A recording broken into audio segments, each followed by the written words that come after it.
हजरत Junaid Baghdadi रहमतुल्लाह अलैह के जमाने में एक खातून रहती थी। वह रुई से धागा काटती थी। जब धागा तैयार हो जाता तो उसे 1 दिरहम में बेचती थी। उस 1 दिरहम को 2 हिस्सों में बांटती थी।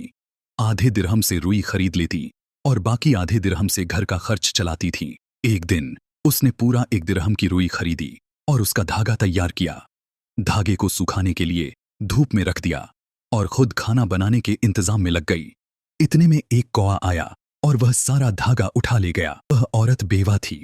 अब उसके पास न तो धागा बचा था, न ही रुई खरीदने के पैसे और न खाने को कुछ था। भूखी प्यासी बैठी वह गमगीन होकर कहने लगी, ऐ अल्लाह, इतनी गरीबी में भी क्या तू मेरी बची खुची थोड़ी सी पूंजी भी छीन लेता है? क्या यही तेरी रहमत है?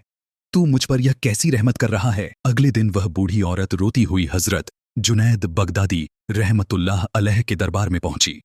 उस वक्त हजरत कुछ मेहमानों से मिल रहे थे। जब उन्होंने उस औरत की सिसकियां सुनी तो फरमाया, जरा ठहरो, पहले इस बेचारी की बात सुन लूं। उसी वक्त कुछ लोग वहां आए और बोले, हजूर, हम कुछ नजराना लेकर आए हैं। उनके पास 10,000 सोने की अशरफियां थीं। उन्होंने कहा, आप अपनी मर्जी से इसे जहां चाहें तकसीम कर दें। हजरत जुनैद बगदादी रहमतुल्लाह अलैह ने वह सारी 10,000 अशरफियां उठाईं और उसी औरत को दे दीं। वह औरत हैरान रह गई।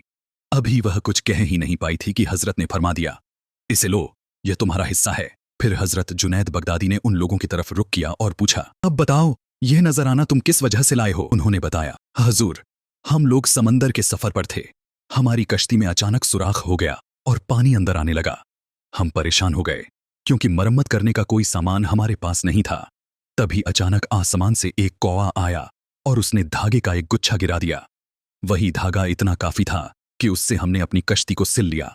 उस वक्त हमने नीयत की, अगर हम सलामत किनारे पहुंच गए तो यह समझेंगे कि यह रहमान अल्लाह की रहमत है जिसने हमें बचाया, और हम हजरत जुनैद बगदादी को 10,000 अशरफियां नजर करेंगे। और हजूर, हम सलामत पहुंच गए। यह सुनकर हजरत जुनैद बगदादी ने उस खातून की तरफ देखा और मुस्कुराते हुए फरमाया, अब बताओ, तुम्हारे रब ने तुम पर रहमत नहीं की थी क्या?